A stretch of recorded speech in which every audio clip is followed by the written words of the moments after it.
12장. 제자들이 안식일에 밀 이삭을 뜯다. 그때 예수님께서 안식일에 밀밭 사이를 지나가시게 되었다. 그런데 그분의 제자들이 배가 고파서 밀 이삭을 뜯어 먹기 시작하였다. 바리사이들이 그것을 보고 예수님께 말하였다. 보십시오. 선생님의 제자들이 안식일에 해서는 안 되는 일을 하고 있습니다.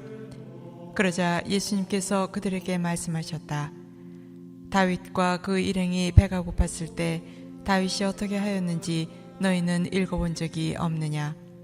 그가 하느님의 집에 들어가 사제가 아니면 그도 그의 일행도 먹어서는 안 되는 제사빵을 먹지 않았느냐?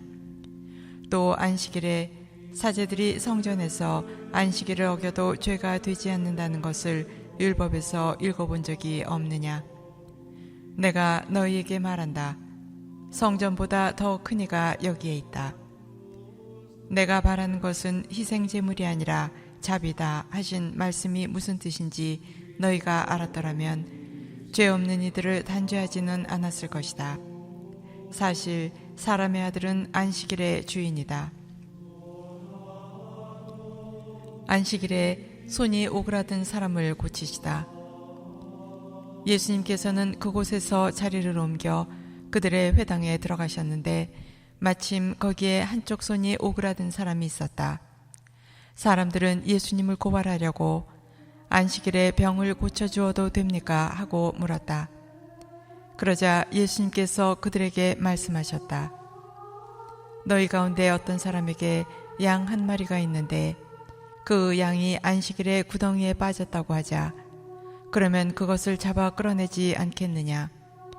사람이 양보다 얼마나 더 귀하냐? 그러니 안식일에 좋은 일은 해도 된다. 그러고 나서 그 사람에게 손을 뻗어라 하고 말씀하셨다. 그가 손을 뻗자 다른 손처럼 성해져 건강하게 되었다. 바리사이들은 나가서 예수님을 어떻게 없앨까 모의를 하였다. 주님의 종 예수님. 예수님께서는 그 일을 하시고 그곳에서 물러가셨다. 그런데도 많은 군중이 그분을 따랐다. 예수님께서는 그들을 모두 고쳐주시면서도 당신을 다른 사람들에게 알리지 말라고 엄중히 이르셨다. 이사야 예언서를 통하여 하신 말씀이 이루어지려고 그리 된 것이다. 보아라, 내가 선택한 나의 종, 내가 사랑하느니 내 마음에 드느니다. 내가 그에게 내 영을 주리니 그는 민족들에게 올바름을 선포하리라. 그는 다투지도 않고 소리치지도 않으리니 거리에서 아무도 그의 소리를 듣지 못하리라. 그는 올바름을 승리로 이끌 때까지 부러진 갈대를 꺾지 않고 연기나는 심지를 끄지 않으리니 민족들이 그의 이름에 희망을 걸리라. 예수님과 베엘제불. 그때 사람들이 마귀 들려 눈이 멀고 말을 못하는 사람을 예수님께 데려왔다. 예수님께서 그를 고쳐주시자 말을 못하던 그 사람이 말도 하고 보게도 되었다. 그러자 군중이 모두 즐겁하며 저분이 혹시 다윗의 자손이 아니신가 하고 말하였다. 바리사이들은 이 말을 듣고 저자는 마귀 우두머리 베엘제불의 힘을 빌리지 않고서는 마귀들을 쫓아내지 못한다 하고 말하였다. 예수님께서 그들의 생각을 아시고 이렇게 말씀하셨다. 어느 나라든지 서로 갈라서면 망하고 어느 고을이나 집안도 서로 갈라서면 버티어내지 못한다. 사탄이 사탄을 내쫓으면 서로 갈라선 것이다. 그러면 사탄의 나라가 어떻게 버티어내겠느냐? 내가 만일 베엘제불의 힘을 빌려 마귀들을 쫓아낸다면 너희의 제자들은 누구의 힘을 빌려 마귀들을 쫓아낸다는 말이냐? 그러니 바로 그들이 너희의 재판관이 될 것이다. 그러나 내가 하느님의 영으로 마귀들을 쫓아내는 것이면 하느님의 나라가 이미 너희에게 와 있는 것이다. 먼저 힘센 자를 묶어놓지 않고서 어떻게 그 힘센 자의 집에 들어가 재물을 빼앗을 수 있겠느냐? 묶어놓은 뒤에야 그 집을 털 수 있다.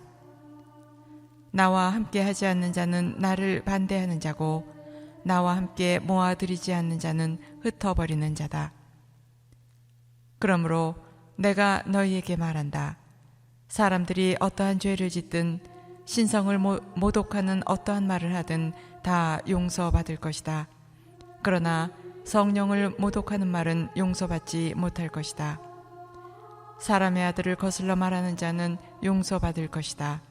그러나 성령을 거슬러 말하는 자는 현세에서도 내세에서도 용서받지 못할 것이다. 말과 마음. 나무가 좋으면 그 열매도 좋고 나무가 나쁘면 그 열매도 나쁘다. 나무는 그 열매를 보면 안다. 독사의 자식들아, 너희가 악한데 어떻게 선한 말을 할 수 있겠느냐? 사실 마음에 가득 찬 것을 입으로 말하는 법이다. 선한 사람은 선한 곳에서 선한 것을 꺼내고 악한 사람은 악한 곳간에서 악한 것을 꺼낸다. 내가 너희에게 말한다. 사람들은 자기가 짓거린 쓸데없는 말을 심판날에 해명해야 할 것이다. 내가 한 말에 따라 너는 의롭다고 선고받기도 하고 내가 한 말에 따라 너는 단죄받기도 할 것이다. 요나의 표징. 그때 율법학자와 바리사의 몇 사람이 예수님께 말하였다. 스승님이 일으키시는 표징을 보고 싶습니다. 그러자 예수님께서 대답하셨다. 악하고 절개 없는 세대가 표징을 요구하는구나. 그러나 요나 예언자의 표징밖에는 어떠한 표징도 받지 못할 것이다. 요나가 사흘 밤낮을 큰 물고기 뱃속에 있었던 것처럼 사람의 아들도 사흘 밤낮을 땅속에 있을 것이다. 심판때에 니네베 사람들이 이 세대와 함께 다시 일어나 이 세대를 단죄할 것이다. 그들이 요나의 설교를 듣고 회개하였기 때문이다. 그러나 보라, 요나보다 더 큰 이가 여기에 있다. 심판때에 남방 여왕이 이 세대와 함께 되살아나 이 세대를 단죄할 것이다. 그 여왕이 솔로몬의 지혜를 들으려고 땅끝에서 왔기 때문이다. 그러나 보라, 솔로몬보다 더 큰 이가 여기에 있다. 되돌아오는 악령. 더러운 영이 사람에게서 나가면 쉴 때를 찾아 물 없는 곳을 돌아다니지만 찾지 못한다. 그때 그는 내가 나온 집으로 돌아가야지 하고 말한다. 그러고는 가서 그 집이 비어 있을 뿐만 아니라 말끔히 치워지고 정돈되어 있는 것을 보게 된다. 그러면 다시 나와 자기보다 더 악한 영 7을 데리고 그 집에 들어가 자리를 잡는다. 그리하여 그 사람의 끝이 처음보다 더 나빠진다. 이 악한 세대도 그렇게 될 것이다. 예수님의 참가족. 예수님께서 아직 군중에게 말씀하고 계시는데 그분의 어머니와 형제들이 그분과 이야기하려고 밖에 서 있었다. 그래서 어떤 이가 예수님께 보십시오. 스승님의 어머님과 형제들이 스승님과 이야기하려고 밖에 서 계십니다 하고 말하였다. 그러자 예수님께서 당신께 말한 사람에게 누가 내 어머니고 누가 내 형제들이냐 하고 반문하셨다. 그리고 당신의 제자들을 가리키시며 이르셨다. 이들이 내 어머니고 내 형제들이다. 하늘에 계신 내 아버지의 뜻을 실행하는 사람이 내 형제요 누이요 어머니다.